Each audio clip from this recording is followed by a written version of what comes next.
Praise the lord. దేవుని ఘనమైన పరిశుద్ధమైన అత్యధికమైన విజయం ఇచ్చే యేసయ్య నామంలో మీ అందరికీ మరొకసారి ప్రభుపేట ప్రత్యేకమైన శుభాలు వందనాలు తెలియజేస్తూ ఈ సాయంకాల సహవాసానికి ప్రేమపూర్వకంగా మిమ్మల్ని కుటుంబ సమేతాలుగా ఆహ్వానిస్తున్నాను. రండి, మనం కలిసి దేవునికి వాక్యాన్ని ధ్యానం చేసుకొని దేవునికి వాక్యం చేత బలపరచబడి దీవించబడదాం. గడిచినటువంటి వారంలో నేను మీకు జ్ఞాపకం చేసినటువంటి వాక్య భాగమే మరలా అదే వాక్య భాగాన్ని మీకు జ్ఞాపకం చేసి మరికొన్ని ప్రాముఖ్యమైనటువంటి విషయాలు దేవునికి వాక్యంలోంచి ధ్యానం చేద్దాం. అపోజిట్ పౌలు రోమీలకు రాసినటువంటి పత్రిక 8వ అధ్యాయం 37వ వచనాన్ని చదువుకుందాం. అయినను మనల్ని ప్రేమించిన వాని ద్వారా మనం వీటన్నిటిలో అత్యధిక విజయము పొందుచున్నాము. ఆమేన్. అత్యధికమైనటువంటి విజయాన్ని పొందాలి అంటే ఏం చేయాలో అనేటువంటి విషయాల్ని మనం ధ్యానం చేస్తున్నాం. మన దేవుడు ఆల్రెడీ 2000 సంవత్సరాల క్రితమే కల్వరి శిలువలో మన కొరకు అత్యధికమైనటువంటి విజయాన్ని అనుగ్రహించాడని, పాపం మీద సాతాను మీద మాత్రమే కాదు, ఈరోజు మనం ఎదుర్కొంటున్నటువంటి ప్రతి సమస్య మీద ఆల్రెడీ దేవుడు విజయాన్ని ఇచ్చేశాడని, ఆ విజయాన్ని ఇప్పుడు మనం పొందుకొనవలసిన వారమై ఉన్నామనేటువంటి సత్యాన్ని గడిచినటువంటి వారం మనం ధ్యానం చేసుకున్నాం. మరలా ఇదే మాట ఎందుకో పరిశుద్ధాత్మ దేవుని చేత ప్రేరేపించబడిన వాడినై నేను మీతో పంచుకోవడానికి ఇష్టపడుతున్నాను. మనకి అత్యధికమైన విజయాన్ని కావాలని మనం ఆశపడతాం. అత్యధికమైన విజయం పొందుకోవాలని ఎంతో ఆరాటపడతాం. కానీ చాలామంది జీవితాల్లో ఈ ఆశ ఒక కలగానే మిగిలిపోతుంది, నిరాశగానే మిగిలిపోతుంది. కారణం ఏంటి అనేటువంటి దాన్ని మనం ఆలోచన చేస్తే ఇక్కడ ఒక మాటను మీకు జ్ఞాపకం చేస్తాను. మనల్ని ప్రేమించిన వాని ద్వారా వీటన్నిటిలో అత్యధికమైనటువంటి విజయాన్ని పొందుచున్నాము. గమనించండి, దేనిలైనా విజయాన్ని సాధించాలి అంటే, ఖచ్చితంగా విజయం కావాలి అంటే ఏదో ఒక పరీక్షను మనం ఎదుర్కొనవలసిన వారమై ఉన్నాం. పరీక్ష రాస్తేనే అత్యధికమైనటువంటి విజయం, యుద్ధం చేస్తేనే దానిలో అత్యధికమైనటువంటి విజయం, ఒక పోరాటం చేస్తేనే ఒక అత్యధికమైనటువంటి విజయం, ఒక దానిలో మనం పోటీ చేస్తేనే దానిలో అత్యధికమైనటువంటి విజయాన్ని మనం పొందగలమనేటువంటి సత్యాన్ని నేను మీకు జ్ఞాపకం చేస్తున్నాను. చాలామందికి పోటీ చేయక్కర్లేకుండా, అసలు పోరాడనక్కర్లేకుండానే, యుద్ధం చెయ్యక్కర్లేకుండానే, పరీక్ష రాయక్కర్లేకుండానే వారి జీవితాల్లో అత్యధికమైనటువంటి విజయాన్ని పొందాలి అని ఆశపడతారు. ఇది ఎంత హాస్యాస్పదం! పరీక్షలా రాయకుండానే పరీక్షల్లో నాకు జయం కావాలని కోరుకోవడం అది ఎంతవరకు కరెక్ట్? అసలు యుద్ధం చేయకుండానే, యుద్ధంలో పోరాడకుండానే, యుద్ధ భూమిలోకి ఎంటర్ అవ్వకుండానే నా జీవితంలో జయం సాధించాలి అని కోరుకోవడం అది ఎంతవరకు కరెక్ట్? ఖచ్చితంగా మన జీవితాల్లో కొన్ని పరిస్థితులు మనం ఎదుర్కోవాల్సిన వారమై ఉన్నామనేటువంటి సత్యాన్ని ఈ మాట ద్వారా మరలా మీకు జ్ఞాపకం చేస్తున్నాను. చాలామంది కోరుకునేది, పాస్టర్ గారు అసలు నా జీవితంలో శ్రమలే లేకుండా ఉంటే ఎంత బాగుండండి, అసలు నా జీవితంలో పోరాటాలే లేకుండా ఉంటే అసలు ఎంత బాగుండండి, అసలు శ్రమలు లేని జీవితం, పోరాటాలు లేని జీవితం, యుద్ధాలు లేనిటువంటి జీవితం నాకు కావాలి, మాకు కావాలి అని చాలామంది కోరుకుంటారు. ఈరోజు నేను అంటున్నాను, అది దేవునికి చిత్తం, దేవునికి ఉద్దేశం, దేవునికి ఏర్పాటు కానే కాదు. నీ జీవితంలో ఖచ్చితంగా ఏదో ఒక పరీక్షను నువ్వు ఎదుర్కోవాల్సిన వారమే ఉన్నావు. విజయం కావాలని కోరుకునే నీవు పరీక్ష ఖచ్చితంగా రాయాలి, యుద్ధం ఖచ్చితంగా, యుద్ధ భూమిలో ఖచ్చితంగా ఎంటర్ అవ్వాలి, దాన్ని ఫేస్ చేయాలి. ఏదో పోటీ చేయాలి, ఎవరొకరి మీద మనం పోటీ పడవలసిన వారమే ఉన్నాం. అప్పుడే కదా ఒక జయము అనేది మన జీవితంలో మనకి అనుగ్రహించబడేది. కాబట్టి ఈ సత్యాన్ని మనం గ్రహించి తీరాలి.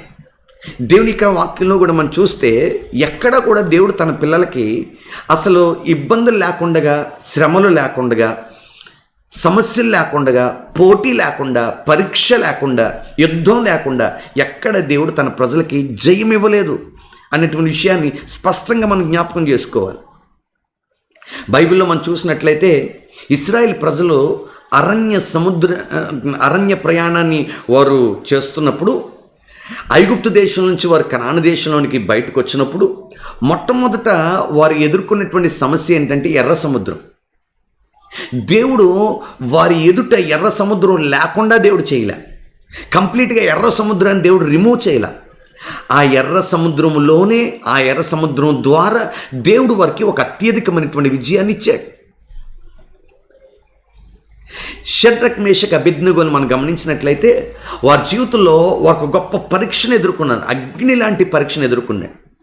అలాంటి సమయంలో దేవుడు వారికి అండగా నిలబడి వారికి అసలు అగ్నిగుండమే లేకుండా దేవుడు చేయలే. ఆ అగ్నిగుండములో నుండి, అగ్నిగుండము ద్వారా దేవుడు వారికి అత్యధిక విజయాన్ని అనుగ్రహించాడు. దానియేలు మనం గమనిస్తే దానియేలు జీవితంలో సింహాల బోను లేకుండా దేవుడు చేయలే. సింహాల బోను ద్వారా, సింహాల బోను నుండి దేవుడు దానియేలుకి అత్యధిక విజయాన్ని దేవుడు అనుగ్రహించాడు. ఇలా మనం చెప్పుకుంటూ పోతే దావీదు కూడా యుద్ధ భూమిలోనికి ఎంటర్ అవ్వకుండా, గొలియాత్తో యుద్ధం చేయక్కర్లేకుండా, అసలు గొలియాతే లేకుండా దావీదుకి అత్యధికమైనటువంటి జయం ఎట్లా వస్తుందండి? దావీదు అత్యధికమైన జయాన్ని పొందుకోవడం గల కారణం అతడు యుద్ధ భూమిలోనికి ఎంటర్ అయ్యాడు, గొలియాతుని ఎదుర్కొన్నాడు. అందుకే అతని జీవితంలో అత్యధికమైనటువంటి విజయం సాధించగలిగాడు. ఆమేన్. కాబట్టి ఈ పూట నేను మీకు జ్ఞాపకం చేసేటువంటి మాట ఒకటే, ఏంటో తెలుసా? మన జీవితాల్లో, నా జీవితంలో అత్యధికమైన విజయం కావాలి అని కోరుకునేవారు నీ జీవితంలో నీకు ఎదురుపడుతున్నటువంటి ఆ సమస్య కానీ, లేకపోతే నీ ఎదురుగా ఉన్నటువంటి ఆ ఎర్ర సముద్రం లాంటి పరిస్థితులే కానీ, అది అగ్ని లాంటి పరిస్థితులే కానీ, అది సింహాల బోన్ లాంటి పరిస్థితులే కానీ, అది యుద్ధ భూమే కానీ, అది ఏదైనా నీ జీవితంలో నువ్వు ఖచ్చితంగా ఎదుర్కొనవలసిన వాడివై ఉన్నావనే సత్యాన్ని మనం జ్ఞాపకం చేసుకోవాలి. దాన్ని ఎప్పుడు తీసే ప్రభా, అది నాకు లేకుండా చేయి ప్రభా అని ప్రార్థన చేసిన వాళ్ళకి అత్యధిక విజయం ఉండదండి. అది ఖచ్చితంగా దాన్ని ఫేస్ చేసి దాన్ని అనుభవించిన వారికి మాత్రమే ఒక అత్యధికమైనటువంటి విజయాన్ని దేవుడు అనుగ్రహిస్తాడనేటువంటి సత్యాన్ని ఈ పూట మరలా నేను మీకు జ్ఞాపకం చేస్తున్నాను. కాబట్టి మనం అత్యధిక విజయాన్ని సాధించాలంటే ఖచ్చితంగా మనం పరీక్షను ఫేస్ చేయాలి, ఆ యుద్ధాన్ని ఫేస్ చేయాల్సినటువంటి వారమై ఉన్నామనే సత్యాన్ని ఈ పూట మీకు జ్ఞాపకం చేస్తున్నాను. బైబిల్లో మరొక ప్రాముఖ్యమైనటువంటి ఒక సన్నివేశాన్ని నేను మీకు జ్ఞాపకం చేయాలని ఆశపడుతున్నాను.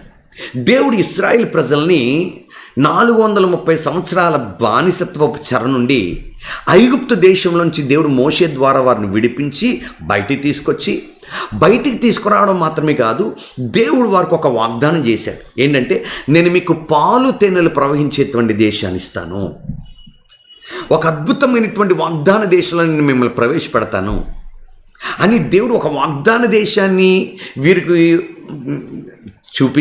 చూపించడం మాత్రమే కాదు, ఆ వాగ్దాన దేశాన్ని వీరు ఐగుప్తులోంచి బయటకు వచ్చిన వెంటనే దేవుడు ఆ వాగ్దాన దేశాన్ని వీరికి ఇచ్చేశాడు. ఆ వాగ్దాన దేశాన్ని నేను మీకు ఇచ్చి ఉన్నానని ఎన్నో మార్లు ప్రభు చెప్పాడు. ఒక్కసారి ఆ మాటను మీకు చదివినిపించాలని ఆశపడుతున్నాను. చూడండి ఒక్కసారి సంఖ్యాకాండం 33వ అధ్యాయం 53వ వచనాన్ని మనం చదువుకుందాం. ఆ దేశమును స్వాధీనపరచుకొని దానిలో నివసింపవలను, ఏలయనగా దాన్ని స్వాధీనపరుచుకున్నట్లు ఆ దేశమును మీకిచ్చి తిని. ఆ మాట మీరు అండర్లైన్ చేయండి. ఆ దేశమును మీకిచ్చేశాను. ఎప్పుడైతే మీరు ఐగుప్తు దేశంలోంచి బయటకు వచ్చారో ఆ రోజే ఆ పాలు తేనెలు ప్రవహించే దేశం, శ్రేష్టమైనటువంటి దేశం, ప్రపంచంలోని అద్భుతమైనటువంటి ఆ స్వాస్యాన్ని నేను మీకు ఇచ్చేశాను. ఎప్పుడు? మీరు ఐగుప్తులోంచి బయటికి అడుగుపెట్టిన రోజని నేను మీకు ఇచ్చేశాను. అయితే మీరు చేయాల్సినటువంటి పని ఏంటంటే దాన్ని మీరు స్వాధీనపరచుకోవాలి. దాన్ని మీరు ఆక్యుపై చేసుకోవాలి అని ప్రభు ఇక్కడ చాలా స్పష్టంగా మాట్లాడుతున్నాడు. ఈరోజు మనం కూడా దేవుడు మనకిచ్చినటువంటి ఆ విజయాన్ని నీ పరిస్థితుల మీద, నీ శ్రమల మీద, నువ్వు ఎదుర్కొంటున్నటువంటి వాటి మీద, అది వ్యాధులే కావచ్చు, ఆర్థిక ఇబ్బందులే కావచ్చు, కుటుంబ సమస్యలే కావచ్చు, అవి ఏవైనా ఆల్రెడీ యేసయ్య రక్తం చేత కడగబడిన నీకు ఆ విజయాన్ని దేవుడు ఆల్రెడీ ఇచ్చేశాడు. అయితే మనం ఇప్పుడు చేయాల్సింది ఏంటంటే దాన్ని స్వాధీనపరచుకోవాలని వాక్యం సెలవిస్తుంది, అంతే. ఇంకొక మాట మీకు చూపించాలని ఆశపడుతున్నాను. చూడండి, ద్వితీయోపదేశకాండం 9వ అధ్యాయం 9వ అధ్యాయం 23వ వచనాన్ని ఒకసారి చదువుకుందాం. యెహోవా అంటున్నాడు, మీరు వెళ్ళి నేను మీకు ఇచ్చిన దేశంను స్వాధీనపరచుకోండని చెప్పి, ఆమేన్. నేను మీకు ఇచ్చిన దేశమును, అక్కడ ఆ మాట చూడండి, మీకు ఇచ్చిన దేశం ఆల్రెడీ నేను మీకు ఇచ్చేశాను. అయితే ఆ దేశాన్ని మీరు ఏం చేయాలంటే స్వాధీనపరచుకోండని మరలా జ్ఞాపకం చేస్తుంది. ఇశ్రాయేల్ ప్రజలకి దేవుడు ఇచ్చేశాడు, అయితే దాన్ని స్వాధీనపరచుకోవాలి. ఇదేంటండి, దేవుడు ఇచ్చేసిన దాన్ని స్వాధీనపరచుకోవడం ఏంటి, అసలు ఏంటి విషయం అని మనం ఆలోచన చేస్తే, ఆ దేశాన్ని దేవుడు ఏదైతే వాగ్దానం చేశాడో, పాలు తేనెలు ప్రవహించే దేశం, సంవత్సరాది మొదలుకొని సంవత్సరాంతం వరకు దేవుని కన్నులు ఉండేటువంటి దేశం, కొండలో లోయలు కలిగినటువంటి అద్భుతమైనటువంటి శ్రేష్టమైనటువంటి ఆ పట్టణం, వీళ్ళు స్వాధీనపరచుకోవాలంట. దేవుడు వాగ్దానం చేసింది. ఎందుకని అనంటే, ఈ వాగ్దాన దేశాన్ని కొంతమంది ఆల్రెడీ ఆక్రమించుకుని ఉన్నారు. ఎవరు అని మనం ఆలోచన చేస్తే చూడండి ఒకసారి, ద్వితీయోపదేశకాండం 7వ అధ్యాయం 1 నుంచి కొన్ని మాటలు మీకు జ్ఞాపకం చేస్తున్నాను. నీవు కొనబోవు దేశంలోనికి నీ దేవుడైన యెహోవా నిన్ను చేర్చి బహుజనములను, అనగా సంఖ్యకును బలమునకును నిన్ను మించిన హిత్తీయులు, గిర్గాషీలు, అమోరీలు, కనానీలు, పెరిజ్జీలు, హివ్వీలు, యెబూసీలు అను 7 జనములను నీ ఎదుట నుండి వెళ్ళగొట్టిన తరువాత, దేవుడు వాగ్దానం చేసినటువంటి ఈ వాగ్దాన దేశాన్ని ఆక్యుపై చేసుకొని 7 జాతుల వారు ఉన్నారు. 7 జాతుల వారు ఎవరు? 7 జాతుల వారంటే హిత్తీలు, గిర్గాషీలు, అమోరీలు, కనానీలు, పెరిజ్జీలు, హివ్వీలు, యెబూసీలు. ఈ 7 జాతుల వారు ఈ యొక్క దేవుడు వాగ్దానం చేసినటువంటి ఇశ్రాయేల్ ప్రజలకు వాగ్దానం చేసిన దేశాన్ని వీళ్ళు ఆక్యుపై చేసుకుని ఆక్రమించుకుని ఉన్నారు. ఎలాంటి వాళ్ళు వీళ్ళంటే, వీళ్ళు మామూలు వాళ్ళు కాదండి. వీళ్ళ గురించి వాక్యం చెప్తుంది, వీళ్ళు ఇశ్రాయేల్ ప్రజల యొక్క బలానికి మించినవారు, ఇశ్రాయేల్ ప్రజల యొక్క సంఖ్యకు మించినవారు. అట్లాంటి వీళ్ళకి బలానికి, వీళ్ళ సంఖ్యకు మించినటువంటి ఈ ప్రజలు దేవుడు వాగ్దానం చేసినటువంటి ఈ పట్టణాన్ని ఆక్యుపై చేసుకుని ఉన్నారని వాక్యం చెప్తుంది. ఇప్పుడు ప్రభు అంటున్నాడు, నేను మీకు ఆ వాగ్దాన దేశాన్ని, ఏదైతే అమోరీలు, హిత్తీలు, పెరిజ్జీలు, కనానీలు, యెబూసీలు ఆక్రమించుకున్నారో ఆ వాగ్దాన దేశాన్ని నేను మీకు ఇచ్చేశాను. ఇప్పుడు మీరు చేయాల్సింది ఏం లేదు, మీరు దాన్ని స్వాధీనపరచుకోండి, అంతే. స్వాధీనపరచుకోని నువ్వు స్వాధీనపరచుకోగలిగితే నీకు ఆ పట్టణం అంతా నేను నీ చేతికి ఇచ్చేస్తా. నువ్వు స్వాధీనపరచుకోవాలి అని ప్రభు మాట్లాడుతున్నాడు. కాబట్టి ఎంత స్పష్టంగా ప్రభు మాటలను మన జ్ఞాపకం చేస్తున్నాడు చూడండి. ఇది స్వాధీనపరచుకోవడం అంటే అంత మామూలు విషయం కాదే. అక్కడ ఉన్నటువంటి ప్రజలు, అక్కడ ఉన్నటువంటి వారిని గమనిస్తే సంఖ్యకు బలానికి మించిన వారే. మరి ఎట్లా స్వాధీనం చేసుకుంటారు పాస్టర్ గారు? ఏ రకంగా స్వాధీనం చేసుకుంటారు? అసలు అట్లాంటి సమస్య లేకుండా యెబూసీలు, కనానీలు, పెరిజ్జీలు, హివ్వీలు, అమోరీలు ఇట్లా వీళ్ళెవ్వరు లేకుండా చేసి, అసలు ఏమీ లేకుండా చేసి వీళ్ళని తీసుకెళ్ళి ఆ కనాన్ దేశంలో ప్రవేశపెడితే ఎంత బాగుండు. కానీ దేవునికి చిత్తం, దేవునికి ఆలోచన అది కాదు. వీరు ఖచ్చితంగా వీరు వెళ్ళాలి, వారిని ఫేస్ చేయాలి, వారితో పోరాడాలి, వారితో యుద్ధం చేయాలి. అప్పుడు వీరికి దేవుడు అత్యధిక విజయాన్ని ఇస్తాడు. అప్పుడు వాగ్దాన దేశాన్ని వీరు స్వతంత్రించుకోగలుగుతారు. ఈరోజు ఒక విషయాన్ని, ప్రాముఖ్యమైన విషయాన్ని మీతో పంచుకోవాలని ఆశపడుతున్నా. ఇశ్రాయేల్ ప్రజలకి వాగ్దానం చేసినటువంటి ఈ వాగ్దాన భూమిని మీరు స్వాధీనం చేసుకోండి. స్వాధీనం చేసుకోవాలి అంటే 2 పనులు జరగాలి, 2 కార్యాలు జరగాలి. ఏంటి మొదటిది అని అంటే, చూడండి ఒక్కసారి యెహోషువ గ్రంథం 1వ అధ్యాయం 3వ వచనాన్ని నేను చదివి వినిపిస్తున్నాను. యెహోషువ గ్రంథం 1వ అధ్యాయం 3వ వచనం, 2వ వచనం నుంచి నేను చదివి వినిపిస్తున్నాను. కాబట్టి యెహోషువతో దేవుడు చెప్తున్నాడు, నీవు లేచి నీవును నీ జనులందరూ ఈ యొర్దాను నది దాటి నేను ఇశ్రాయేలుకి ఇచ్చుచున్న దేశమునకు వెళ్ళండి. వీళ్ళు ఏం చేయాలి? నేను మోషేతో చెప్పినట్లు మీరు అడుగుపెట్టు ప్రతి స్థలమును మీకు ఇచ్చుచున్నాను. ఇప్పుడు మీరు చేయాల్సినటువంటి పని ఏంటో తెలుసా? మీరు వెళ్ళి ఆ దేశంలో అడుగు పెట్టాలి. ఏ దేశంలో అడుగు పెట్టాలి? దేవుడు వాగ్దానం చేసిన దేశంలో అడుగు పెట్టాలి. ఆ వాగ్దాన దేశం ఎట్లాంటిది అని అంటే, వీరి శక్తికి వీరి బలానికి మించినటువంటి ప్రజలు ఆల్రెడీ ఆక్యుపై చేసి ఉన్నారు. అట్లాంటి దేశంలో వారిని ఎదుర్కొని వీరు వెళ్ళి ఆ పట్టణంలో లేకపోతే ఆ దేశంలో వీరు అడుగు పెట్టాలి. వీరు ఎక్కడెక్కడ అడుగు పెడతారో అంత మేర అడుగు పెట్టిందెల్లా దేవుడిస్తాడు. ఆమేన్. వీరు ఖచ్చితంగా ముందు అడుగు పెట్టి తీరాలి. 2వ మాట నేను మీకు జ్ఞాపకం చేస్తున్నాను. అడుగు పెట్టడం మాత్రమే కాదు. ద్వితీయోపదేశకాండం 23వ వచనం చదివి వినిపిస్తున్నాను. చూడండి, ద్వితీయోపదేశకాండం 20వ అధ్యాయం 3వ వచనం. అక్కడ ఒక మాట గమనించండి. ఇశ్రాయేలులారా, నేడు మీరు మీ శత్రువులతో యుద్ధం చేయుటకు సమీపించుచున్నారు. వీళ్ళు ఇప్పుడు అడుగు పెట్టడం మాత్రమే కాదు, శత్రువుని సమీపించాలి, శత్రువుని ఎదుర్కోవాలి. దీన్ని బట్టి మనకు అర్థమయ్యేటువంటి విషయం ఏంటంటే, అత్యధికమైన విజయాన్ని కావాలి అని కోరుకునేవారు ఖచ్చితంగా నీవు ఏదైతే దేవునికి వాగ్దానం చేశాడో ఆ వాగ్దానం స్వతంత్రించుకొని అత్యధిక విజయాన్ని పొందాలి అని ఆశపడేవారు చేయాల్సినటువంటి పని ఏంటో తెలుసా? మొదట ఆ శత్రువు, లేకపోతే అది అగ్నిగుండమైన, అది ఎర్ర సముద్రమైన, అది సింహాల బోనైనా, అది యుద్ధ భూమైనా, ఏదైనా మొదట నువ్వు దానిలోనికి అడుగు పెట్టాలి. You must step in to that situation. దానిలోకి నువ్వు ఖచ్చితంగా అడుగు పెట్టి తీరా. చాలామంది అడుగు పెట్టడానికే బెంబేలు ఎత్తిపోతారు, అడుగు పెట్టడానికే చాలా భీతులు, అసలు మాకు వద్దు అంటారు. అసలు వద్దు అంటే అత్యధికమైన విజయం ఎట్లా వస్తుంది నీకు? కాబట్టి ప్రభువు ఇశ్రాయేల్ ప్రజలతో అదే మాట చెప్తున్నాడు, నువ్వు వద్దనొద్దు, నువ్వు వెళ్ళు, ముందు అడుగు పెట్టు. నువ్వు ఎంతవరకు అడుగు పెడతావో అంతవరకు జయమిస్తాను నీకు.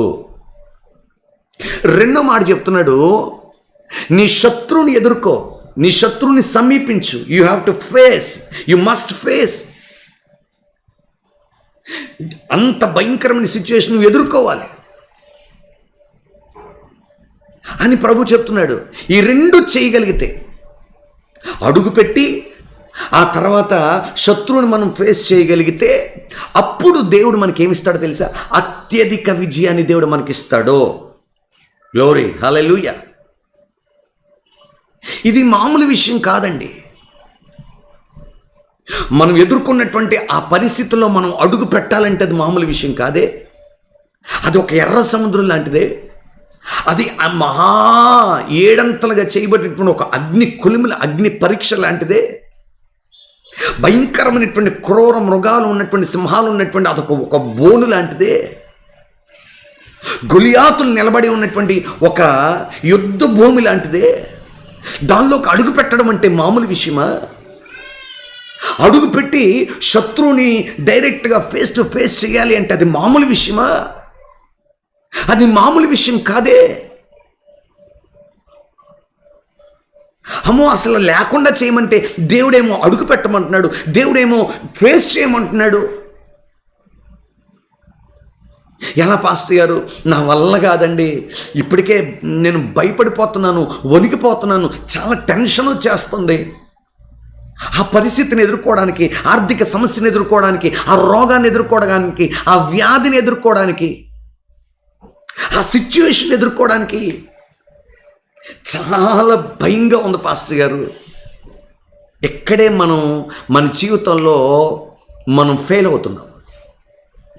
దేవుడు చేసినటువంటి అత్యధికమైన విజయాన్ని మనం ఎందుకు పొందుకోలేకపోతున్నాము అంటే, దేవుడు అడుగుపెట్టి నీ శత్రువుని సమీపించి వారిని ఫేస్ చేయమని దేవుడు చెప్తుంటే, అడుగు పెట్టడానికే, ఫేస్ చేయడానికే కంగారు పడిపోతూ, భయపడిపోతూ, అమ్మో నేను అని చెప్పి వెనక్కి వెళ్ళిపోయేవారు, వెనక్కి పరిగెత్తేవారు ఎంతమంది ఉన్నారు. అందుకే వారి జీవితంలో అత్యధిక విజయాన్ని నమోదు చేయలేక చతికిలో విడిపోతున్నారు. విజయం, అత్యధిక విజయం టాప్ సీక్రెట్ ఎక్కడే ఉంది. You must step in to that situation. ఖచ్చితంగా నువ్వు దానిలోకి అడుగు పెట్టాలి, అది ఎంత భయంకరమైందైనా. రెండోది, ఖచ్చితంగా ఆ శత్రువుని, ఎంత భయంకరమైనటువంటి శత్రువు అయినా, ఎంత బలమైనటువంటి సిచ్యువేషన్ అయినా, నీ శక్తికి, నీ బలానికి, నీ జ్ఞానానికి, నీ సంఖ్యకు మించిన సిచ్యువేషన్ అయినా యూ హ్యావ్ టు ఫేస్. ఖచ్చితంగా ఎదుర్కోవాలి. ఎప్పుడైతే మనం ఎదుర్కోగలుగుతామో మన జీవితంలో అత్యధిక విజయాన్ని పొందుకోగలుగుతాం. ఎందుకు చాలామంది అడుగు పెట్టలేకపోతున్నారు, ఫేస్ చేయలేకపోతున్నారు అంటే, ఒక మాట నేను జ్ఞాపకం చేస్తున్నాను, భయపడుతున్నారు. అయితే దేవుడు దీనికి కావలసినటువంటి ఒక మంచి సొల్యూషన్ కూడా దేవుడు చెప్పేశాడు. ఎందుకు అలా మీరు అడుగు పెట్టేటప్పుడు ఖచ్చితంగా మీరు భయపడతారు, మీరు బెదిరిపోతారు, మీరు వణికిపోతారు, జడుస్తారు. అయితే ఈరోజు నేను ఒకటే చెప్తున్నా, మీరు ఆ సిచ్యువేషన్కి వెళ్ళేటప్పుడు మీరు భయపడొద్దు అని ప్రభు చెప్తున్నాయి. చూడండి ఒకసారి ఆ మాట, ద్వితీయోపదేశకాండం 20 చూడండి ఆ మాట మరలా. ఇశ్రాయేలులారా, నేడు మీరు మీ శత్రువుతో యుద్ధం చేయుటకు సమీపించుచున్నారు. మీరు సమీపిస్తున్నారు. ఎట్లాంటి శత్రువు? బలానికి మించినవాడు, శక్తికి మించినవాడు, సంఖ్యకు మించినవాడు. ఎట్లాంటి శత్రువుని మీరు ఫేస్ చేస్తున్నారు. అయితే ఇప్పుడు మీరు చేయాల్సినటువంటి ఒక ప్రాముఖ్యమైన పని, ఒక హెచ్చరిక ప్రవహిస్తున్నాడు. ఏంటి అనంటే, మీ హృదయములను జంకనీయకుడి. మీ హృదయంలో కొంచెం కూడా ఆ బెదురు అనేది, మీ హృదయంలో జంక్ అనేది మీ హృదయంలో ఉండకూడదు. రెండోది, భయపడొద్దు. చూడండి నేను ఎన్ని మాటలు చెప్తున్నాడు. జంకొద్దు, భయపడొద్దు, వణకుకుడి, వారి ముఖమును చూచి బెదిరిపోవద్దు. ఇవన్నీ ఒకే రకమైనటువంటి అర్థాలుగా కనబడుతున్న చాలా చాలా మనం డెప్త్లోకి వెళ్ళి ఆలోచన చేస్తే చాలా విషయాలు దానిలో ఉంటాయి. మీ హృదయాలు జంకనివ్వద్దు, హృదయంలో కూడా కొంచెం కూడా జంకనివ్వద్దు, భయపడిపోవద్దు, వణికిపోవద్దు, వారి ముఖాలను చూసి బెదిరిపోవద్దు. మీరు ఫస్ట్ ఆఫ్ ఆల్ మీరు చేయాల్సినటువంటి పని ఏంటంటే, మీరు భయపడకుండా నిలబడండి అంతే. మీరు అనొచ్చు, పాస్టర్ గారు ఇంత ఈ సిచ్యువేషన్లో భయపడకుండా ఎట్లా ఉండగలం? కానీ వాక్యం చెప్తుంది, భయపడకుండా ఉండాల్సిందంతే. ఎట్లా ఉండగలమనే విషయాన్ని మరలా నేను తర్వాత జ్ఞాపకం చేస్తాను. భయపడితే దేవుడు విజయాన్ని ఇవ్వలేడు. పోరాటం చేసేవారికి, అత్యధిక విజయాన్ని కావాలనుకునే వారికి, యుద్ధ భూమిలో అడుగుపెట్టేవాడికి, శత్రువుని ఫేస్ చేసేవాడికి మొదట ఉండాల్సినటువంటి మొదటి అర్హత ప్రభు చెప్తున్నాడు. మీ హృదయాన్ని జంకనివ్వద్దు, భయపడొద్దు, వణకొద్దు, మీ శత్రు యొక్క ముఖమును చూసి బెదిరిపోవద్దు. ఈరోజు ఖచ్చితంగా అత్యధిక విజయాన్ని మీరు నమోదు చేయబోతున్నారు అంతే. భయపడ్డావా, నువ్వు ఫెయిల్ అయినట్టే. భయపడ్డావా, నువ్వు వెనకొచ్చేసినట్టే. భయపడేవారి పక్షంగా దేవుడు ఏది చేయలేడు. నేను కొన్ని మాటలు జ్ఞాపకం చేస్తాను. చూడండి, అదే అధ్యాయము ద్వితీయోపదేశకాండం 28 ఏ మాట అంటున్నాడు చూడండి. ఆయన దేవుడు అంటున్నాడు, నాయకులు జనులతో ఇట్లా చెప్పాలంటే, ఇశ్రాయేలు ప్రజల్లో ఉన్నటువంటి నాయకులు మొత్తం జనులందరితో ఇలా ప్రకటించాలంటే, ఇలా చెప్పాలంట. ఏమని? ఎవడు భయపడి మెత్తని గుండె గలవాడగునో వాడు తాను అధైర్యపడిన రీతిగా తన సహోదరుల గుండెలు అధైర్యపరచకుండానట్లు తన ఇంటికి తిరిగి వెళ్ళవచ్చునని చెప్పవలెను. ఇప్పుడు ఇశ్రాయేల్ ప్రజలందరూ దానిలోకి అడుగు పెడుతున్నారు, యుద్ధంలో శత్రువుని సమీపించబోతున్నారు. అప్పుడు గనక ఎవడైనా మెత్తని మనసు హృదయ మెత్తబడిపోయి మెత్తని గుండె గలవాడు, మన గుండె ఎప్పుడు కూడా గట్టిగా ఉండాలి, స్ట్రాంగ్గా ఉండాలి.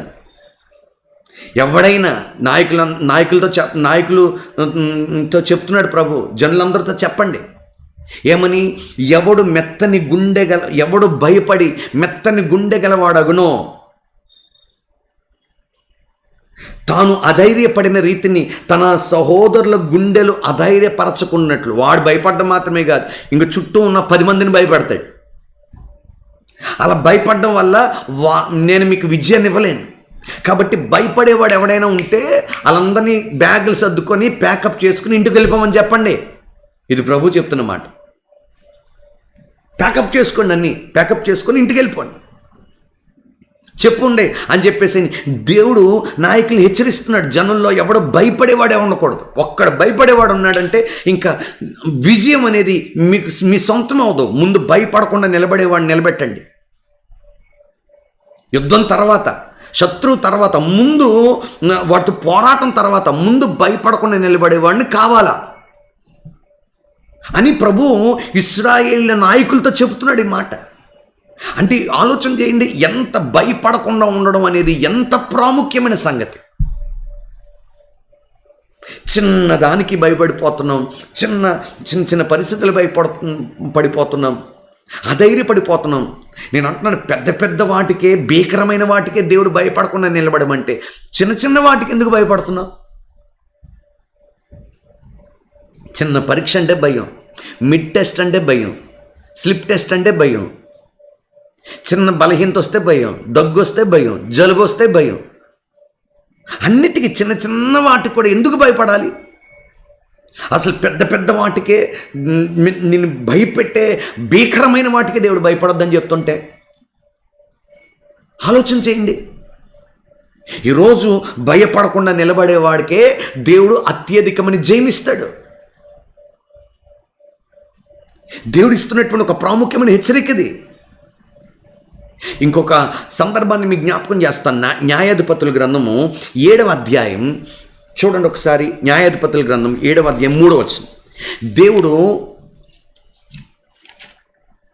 ఇశ్రాయేల్ ప్రజలందరూ కూడా మిద్యానీయుల చేతిలో చాలా మిక్కిలి హీనదశకు వచ్చేసారు. హీనదశకు వచ్చేస్తే మిద్యానీయుల చేతిలో నలిగిపోతుంటే గిద్యోను అనేటువంటి ఒక వ్యక్తినితో మాట్లాడి దేవుడు అంటున్నాడు, గిద్యోను,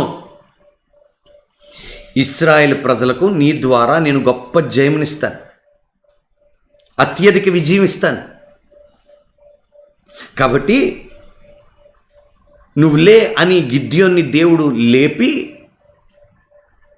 గిద్యోన్ని దేవుడు సిద్ధపరిచి ఇశ్రాయేల్ ప్రజలందరినీ యుద్ధానికి సిద్ధపరచమని చెప్తున్నాడు. వెళ్ళండి, యుద్ధానికి మిద్యానీయుల మీదకి వెళ్ళండి, యుద్ధానికి సిద్ధపరచు, నేను ఖచ్చితంగా జయమిస్తాను అని చెప్తూ అంటాడు. అసలు ఇశ్రాయేల్లో ఎంతమంది సైన్యం ఉన్నారో ముందు కౌంట్ చేయి. ఇప్పుడు గిద్యోను ఏం చేస్తున్నాడంటే మిద్యానీయుల మీద యుద్ధం చేయడానికి, మిద్యానీయులు మామూలులా, వాళ్ళు మిడతలకు మించి ఉన్నారంట, మిడతల్లా ఉన్నారంట. ఎక్కడ కూడా అంతమంది జనం, అంతమంది సైన్యం. ఇప్పుడు వీళ్ళు సైన్యాన్ని కౌంట్ చేసుకుంటే మొత్తం సైన్యం అంతా కౌంట్ చేస్తే 30,000 మంది, 30,000.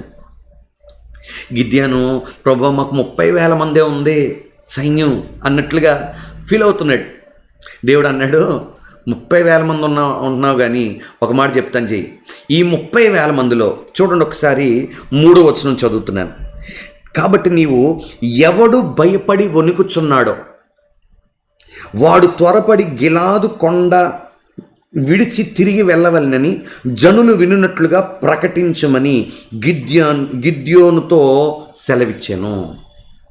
గిద్యోనుతో దేవుడు ఏం చెప్తున్నాడంటే, ఎవడు భయపడి వణికిపోతున్నాడో ఈ 30,000 మందిలో వాళ్ళందరినీ గిలాదు కొండ విడిచిపెట్టి వెళ్ళిపోమని చెప్పు, ప్యాకప్ చేసుకోమని చెప్పు, వాళ్ళందరినీ వెళ్ళిపోమని. ఎందుకంటే భయపడేవాడు, వణికేవాడు ఉంటే నేను వారి మీద అత్యధికమైన విజయాన్ని ఇవ్వలేను. నీ ఎదుట ఉన్నటువంటి ఒక గొప్ప సమస్యకు దేవుడు నీకు విజయం ఇచ్చినట్లుగా దేవుడు నిన్ను సిద్ధపరుస్తున్నాడు. దేవుని బిడ్డ, ఇప్పుడు మనం చేయాల్సినటువంటి మొదటి పని ఏంటంటే భయపడొద్దు. అలా వణుకుచుండేవాడిని వెనక్కి పంపేయి అని అంటే గిద్యోను ప్రకటన చేశాడు. మీలో ఎంతమంది ఎవడు భయపడి వణుకుతున్నాడో వాళ్ళందరూ కూడా ఈ గిలాదు కొండ దిగి విడిచిపెట్టి వెళ్ళిపోండి అని అంటే 30,000 మందిలో 22,000 మంది తిరిగి వెళ్ళిపోయారంటే, అంటే సైన్యంగా సిద్ధపరచబడింది 30,000 మంది, కానీ దానిలో ఎంతమంది భయపడుతున్నారంటే మ్యాక్సిమం పీపుల్ 22,000, 22,000 మంది వాళ్ళు వెళ్ళిపోయారు వెనక్కి. ఎంతమంది మిగిలారు అంటే కేవలం 8,000 మంది మాత్రమే మిగిలారు.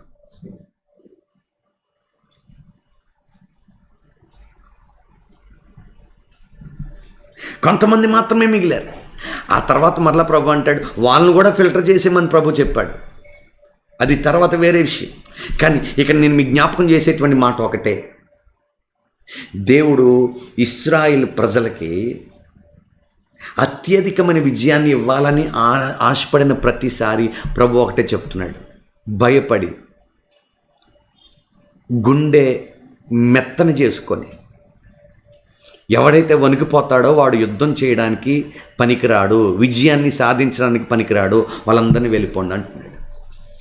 కాబట్టి ఈరోజు మనం చేయాల్సినటువంటి మొదటి పని ఏంటంటే భయపడొద్దు. మీరు అనొచ్చు, ఇంత భీకరమైన శత్రువుని చూస్తున్నప్పుడు, ఇంత భయపెట్టేటువంటి శత్రువుని చూస్తున్నప్పుడు, నా శక్తిని మించిన బలాన్ని మించిన శత్రువుని చూస్తున్నప్పుడు భయం కలగకుండా ఎలాగుంటుంది పాస్టర్ గారు? సామాన్యమైనటువంటి మానవుడు సైతం భయపడిపోతాడు కదా. మనిషి అన్న ఎవరైనా సరే భయపడతాడు కదా. భయపడకుండా ఎట్లా ఉండగలం? ఈరోజు నేను చెప్తున్నాను, ఆ భయపడకుండా ఉండడానికి కూడా ఇంకొక సొల్యూషన్ దేవుడు చెప్పాడు. అదే వచనాన్ని మరలా చదవండి. ద్వితీయోపదేశకాండము 23వ వచనాన్ని మరలా నేను మీకు చదివినిపిస్తున్నాను. చూడండి, ద్వితీయోపదేశకాండము 23వ వచనం.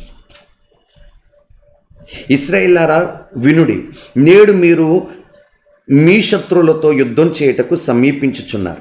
మీ హృదయంలో జంకనీయుకుడి, భయపడకుడి, వణకుకుడి, వారి ముఖము చూచి బెదరుకుడి. మీ కొరకు మీ శత్రువులతో యుద్ధం చేసి మీ శత్రువుతో యుద్ధం చేసి మిమ్మును రక్షించువాడు మీ దేవుడైన యెహోవా. ఇది ధైర్యపరిచేటువంటి అద్భుతమైన మాట, చివరి మాట. ఎందుకు మనం ధైర్యంగా ఉండాలి అంటే, నువ్వు నిలబడమే చేయాల్సిన పని, నువ్వు శత్రువుని ఎదుర్కోవడమే నువ్వు చేయాల్సిన పని. ఇంకక్కడి నుంచి మిగతా పనులన్నీ ఆయనే చేస్తాడు. ఆయన అంటాడు, మీ కొరకు మీ శత్రువులతో యుద్ధం చేసి, ఆమేన్, మీ కొరకు మీ శత్రువులతో యుద్ధం చేసి మిమ్మును రక్షించువాడు మీ దేవుడని యెహోవా. కేవలం నిలబడ్డమే నీ పని, కేవలం శత్రువుని ఎదుర్కోవడమే నీ పని, మిగతా యుద్ధం అంతా దేవుడే చేస్తాడు. ఆమేన్. అంటే నేను అంటున్నాను, మనం నిలబడగలిగితే, మనం ఫేస్ చేయగలిగితే యుద్ధమంతా దేవుడే చేస్తాడు. మనల్ని రక్షించేవాడు యెహోవాయే. నువ్వు ఒంటరోడు కాదు. నీ శక్తిని చూసుకుని నువ్వు డీలా పడిపోవద్దు, కృంగిపోవద్దు, బలహీనపడిపోవద్దు. నా శక్తి చాలదు, నా బలము చాలదని నువ్వు కృంగిపోవద్దు. ఎందుకంటే నీ పక్షంగా నీ కొరకు యుద్ధం చేసి నిన్ను రక్షించు దేవుడు యెహోవాయే, ఆయనే చేస్తాడు. కాబట్టి నువ్వు ఆ విషయాల్లో భయపడాల్సిన పని లేదు. శత్రువును చూడకుండా, లేకపోతే నీ ఎదుటిన్నటువంటి సమస్యను చూడకుండా, నీ వెనక ఉన్నటువంటి నిన్ను నడిపించే, నీ పక్షంగా యుద్ధం చేసేటువంటి దేవుని చూడు. ఇది ఎప్పుడైతే మనం చూడగలుగుతామో, ప్రభువుని మనం విశ్వసించగలుగుతామో, మన ఆత్మనేత్రం తెచ్చి ప్రభువు మీద కంప్లీట్గా మనం ఆధారపడగలుగుతామో, దేవుడు అప్పుడు మన జీవితంలో ఒక అత్యధికమైనటువంటి జయాన్ని మనకు అనుగ్రహిస్తాడు. ఆమేన్. ఈరోజు నిశ్చయముగా నీ పరిస్థితుల్లో అట్టి జయాన్ని, అట్టి కృపను దేవుడు సమృద్ధిగా దేవుడు మనకు అనుగ్రహించునుగాక. భయపడకుండా ఉండాలంటే ఎట్లా పాస్టర్ గారు అంటే, నేను అంటున్నాను, నీ ఆత్మనేత్రం తెరవబడగలిగితే మనం ఎట్టి పరిస్థితుల్లో భయపడం. మనం చూడగలిగితే దేవుడు మన కొరకు చేసేటువంటి భీకరమైన కార్యాలు మనం చూడగలిగితే మనం భయపడం. బైబిల్లో ఒక సందర్భాన్ని మీ ముందు పెట్టడానికి ప్రయత్నం చేస్తాను. ఎలీషా, ఇశ్రాయేలు గొప్ప ప్రవక్త. ఇతన్ని బంధించడానికి ఏకంగా సిరియా దేశం నుండి ఒక సైన్యమే తరలొచ్చింది ఒక వ్యక్తిని బంధించడానికి. అంటే ఆలోచన చేయండి, ఎలీషా ఎంత శక్తివంతుడో ఆలోచన చేయండి. ఎలీషాకి చుట్టూ ఉన్నటువంటి సైన్యం, శత్రువులు ఎంత భయపడుతున్నారో ఆలోచన చేయండి. అంతమందితో వచ్చారంటే ఎలీషాని యొక్క సామర్థ్యం మీరు అంచనా వేయండి. ఆమేన్. నీ మీదకి ఎక్కువ సైన్యం, ఎక్కువ దాడులు జరుగుతున్నాయంటే నీ పవర్ అలాంటిదని ఆలోచన చేసుకో. మన శక్తి అట్లాంటిది. ఒక్కసారి మూకమ్మడిగా నీ దాడికి వస్తున్నాయా? కారణం ఏంటో తెలుసా? నీలో ఉన్న శక్తి అలాంటిది. నిన్ను అలాగైతే తప్ప నిన్ను బంధించలేమన్నట్లుగా శత్రు వ్యూహం వేస్తున్నాయి. కాబట్టి కృంగిపోవద్దు. అంతమంది శత్రువులు వస్తున్నప్పుడు నా కెపాసిటీ అదనమాట అనుకో. ఇప్పుడు ఎలీషాని బంధించడానికి మొత్తం ఎలీషా ఉన్న పర్వతం చుట్టూ సిరియా దేశం యొక్క సైన్యం మొత్తం మోహరించేసి, ఉదయం అయ్యేసరికి, తెల్లవారేసరికి ఎలీషా ఇంట్లో నుండి దాసుడు తలుపు తీసి చూసేసరికి చుట్టూ సైన్యం. ఎలీషా దాసుడు ఒక్కసారిగా గుండెలు బాదుకుని పరిగెట్టుకుని ఎలీషా దగ్గరకు వచ్చి, అయ్యా అయిపోయింది, ఇంక మన పరిచయ క్లోజ్, ఇంకా ఎక్కడితో అయిపోయింది, మొత్తం సిరియా దేశం ఇంకా సైన్యం వచ్చేసి మనం పట్టుకెళ్ళిపోవడానికి అని లబోదిబం అంటుంటే ఎలీషా నవ్వుతూ అంటున్నాడు, ఎందుకు భయపడతావు? భయపడడం ఏంటయ్యా, చూడు ఎంతమంది వచ్చారంటే అంటున్నాడు ఎలీషా, మన పక్షమున ఉన్నవారు వారి కంటే అధికులై ఉన్నారు అన్నాడు. అర్థం కాల ఎలీషా దాసుడికి, మన పక్షంగా ఎవరున్నారు? నువ్వు నేనే కదా ఉంటా, ఇంకెవరున్నారు అని అంటే అప్పుడు ప్రార్థన చేస్తున్నాడు ఎలీషా, ప్రభువా వీడు చూచున్నట్లుగా వీడు కన్నులు తెరువు. వెంటనే వాడి కన్నులు తెరవబడ్డాయి. వారి చుట్టూ అగ్ని గుర్రాలు, అగ్ని రథాలు తిరుగుతూ ఉన్నాయి. వాహ్, ఎంత అద్భుతమైనటువంటి విషయం. నేను ఊరకనే దేవుడు యుద్ధ భూమిలో నిలబడమంటలా, నేను ఊరకనే శత్రువుని సమీపించమంటలా. ఆల్రెడీ నీ చుట్టూ దేవుడు అలాంటి అద్భుతమైన వ్యూహాన్ని దేవుడు ఏర్పరచున్నాడు. అగ్ని గుర్రాలు, అగ్ని రథాలు నీ కొరకు ఉన్నాయి. నీకు ఏ అపాయం రాదు, ఏమి సమీపించదు, నీకు ఏ హాని రాదు. నీవు అత్యధిక విజయాన్ని పొందబోతున్నావు.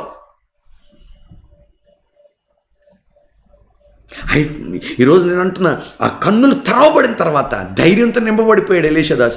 అబ్బా, మా చుట్టూ ఎంత సైన్యం ఉందా, ఎంత గొప్ప దేవుడు మాకున్నాడా, చాలు అని చాలా సంతోషించేస్తున్నాడు. ఈరోజు నేను ఒక మాట జ్ఞాపకం చేస్తున్నా, మనం ప్రభు యొక్క సన్నిధిని చూడగలిగితే, ప్రభు మన పక్షంగా ఉన్నాడు అనేటువంటి విషయాన్ని మనం చూడగలిగితే ఇంక నీ విజయం ప్రారంభమైనట్టే. మొదట నువ్వు భయపడకుండా నిలబడాలి. అలా భయపడకుండా ఉండాలంటే మొదట ఎప్పటికప్పుడు దేవుని సన్నిధిని ఫీల్ అవ్వు. అందుకే ఎలీషా ఎక్కడికి వెళ్ళినా ఒక మాట అంటాడు, ఎవని సన్నిధిని నేను నిలబడి ఉన్నాను ఆ యెహోవా జీవంతో. ఎక్కడికి వెళ్ళినా దేవుని ప్రెజెన్స్ను కలిగి ఉన్నాడు. ఈరోజు నేను ఒక మాట చెప్తున్నా, నీ ఎదుట ఎట్లాంటి పరిస్థితులైనా నువ్వు దేవుని సన్నిధి నువ్వు కలిగి ఉండు. నీ పక్షంగా పోరాడేది, శత్రువుతో యుద్ధం చేసేది, నిన్ను రక్షించేది, కంప్లీట్గా అన్నీ చేసేది ఆయనే. నువ్వు నిలబడంతే.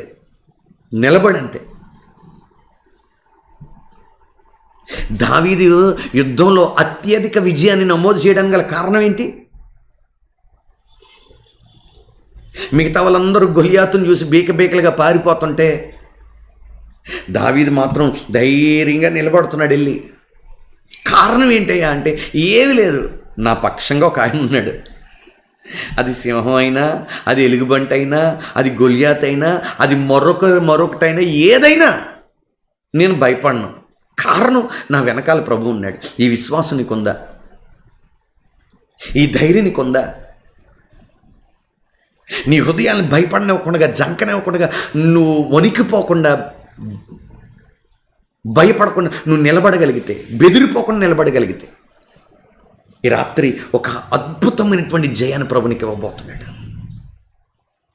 ఎప్పటికప్పుడు ఈ అత్యధికమైన విజయం నీకు కావాలి అంటే ఏమీ లేదు, ప్రభువా నువ్వు నాతో ఉన్నావు, నీకు స్తోత్రం, నేను భయపడిన దేనికి అని ప్రభుతో ముందుకెళ్ళిపోగలిగితే మీ జీవితాల్లో ఒక అద్భుతమైనటువంటి విజయాన్ని, ఆశీర్వాదాన్ని మీ జీవితంలో అనుభవించగలుగుతారు.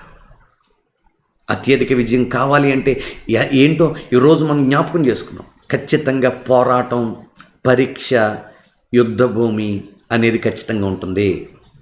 అది లేకుండా, అది అసలు కంప్లీట్గా దాన్ని రిమూవ్ చేయమని అంటే నీ జీవితంలో అత్యధిక విజయాన్ని చూడలేవు.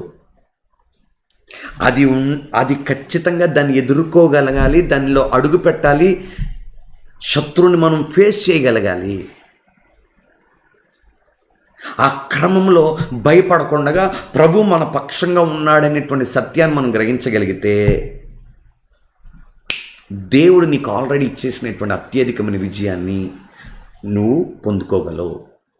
ఇశ్రాయేల్ ప్రజలు అడుగుపెట్టిన స్థలం, ఎక్కడెక్కడ వారు అడుగు పెడుతున్నారు, ప్రతి స్థలాన్ని దేవుడిచ్చేస్తున్నాడు. అంతే, వీరు అడుగు పెట్టడమే, భయపడిపోకూడదు.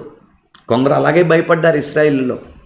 అమ్మో వాళ్ళు ఆజానుబాహులు, మనం మిడతల్లా ఉన్నాం, చిన్న చిన్న వాళ్ళం, ఏమవుతుందో ఎందుకో అని చెప్పేసి భయపడిన వాళ్ళు, వాళ్ళ మాటలు విన్నవాళ్ళు అందరూ ఓడిపోయారు. కానీ నిలబడిన వారు, ముందుకెళ్ళిపోయిన వారు మాత్రమే అత్యధిక విజయాన్ని సాధించారు. కారణం ఏంటంటే నువ్వు నిలబడితే, నువ్వు ఫేస్ చేయగలిగితే మిగతా కార్యమంతా మనల్ని వెనకాల నుండి నడిపించే జీవము గల దేవుడు, శక్తి గల దేవుడు మనకు తోడై ఉండి మన జీవితంలో ఒక అత్యధికమైన విజయాన్ని ఇవ్వడానికి ఆశపడుతున్నాడు. అట్టి విజయాన్ని మనము మన కుటుంబాల్లో, మన యొక్క ఆర్థిక విషయాల్లో, మన యొక్క చదువుల్లో, ఆరోగ్య విషయాల్లో, నువ్వు ఎదుర్కొంటున్నటువంటి ప్రతి వాటన్నిటిలో ఒక అత్యధికమైన విజయాన్ని ప్రభు నీకు ఇచ్చునుగాక. ఆమేన్. ప్రార్థన చేసుకుందాం. తలలో వంచండి. మహాగణుడా, పరిశుద్ధుడా, పరమతండ్రి నీకు వందనాలు. ఇదని ముందు చాలా శ్రేష్టమైనటువంటి మాటలు మీరు మాతో మాట్లాడారు. ఎందుకు మా జీవితంలో అత్యధికమైన విజయాన్ని మేము పొందలేకపోతున్నాము, ఆల్రెడీ నువ్వు ఇచ్చేసింది మేము ఎందుకు దాన్ని స్వాధీనం చేసుకోలేకపోతున్నామో మాతో మాట్లాడావు. ఈ మాటలు మా హృదయాల్లో ముద్ర వేయండి. నిజమే, ఎన్నోసార్లు అసలు సమస్యే లేకుండా, పరీక్షే లేకుండా ఉండాలి అని ఎన్నోసార్లు మేము అనుకుంటున్నాం ప్రభు. మా జీవితాల్లో అత్యధిక విజయాన్ని పొందలేమని, మేము ఖచ్చితంగా యుద్ధభూమిలోకి అడుగు పెట్టాలని, శత్రుని ఎదుర్కోవాలని, ఆ క్రమంలో భయపడకుండా, జంకకుండా, వణకకుండా, జడియకుండా నిలబడాలని, మా పక్షంగా యుద్ధం చేసి మమ్మల్ని రక్షించే దేవుడు, అత్యధిక విజయాన్ని ఇచ్చే దేవుడు ఉన్నావనే విషయాన్ని ఈ పూట మా జ్ఞాపకం చేసుకున్నందుకే నీకు వందనాలు. ఎవరు ఏ పరిస్థితుల మధ్యలో నలిగిపోతున్నారు, ఎదుర్కొంటున్నారు, అది ఆరోగ్య సమస్య కానివ్వండి, ఆర్థిక సమస్య కానివ్వండి, అది చదువే కానివ్వండి, వారి భవిష్యత్తు కానివ్వండి, వారిని భయపెడుతున్న ప్రతి పరిస్థితుల నుండి వారు యేసు నామములో ఒక జయము పొందుకుందురుగాక. కృపను గురించి నడిపించి బలపరచాలి. నిన్ను బట్టి ఎప్పటికప్పుడు ధైర్యం తెచ్చుకొని మేము ముందుకు సాగిపోయే కృప దయచేయి. మాలో భయం లేకుండా, ఆందోళన లేకుండా, కలవరం లేకుండా ఎలీషా దాసుడు చూచున్నట్లుగా మా కన్నులను తెరుచునుగాక. కృపను గురించి నడిపించి సహాయం చేయండి. మీరే మహిమ పొందండి. యేసు పరిశుద్ధ నామం అడిగి ప్రార్థించి బహువినంతో వేడుకుంటున్నాం మా ప్రియ పరమ తండ్రి. ఆమేన్.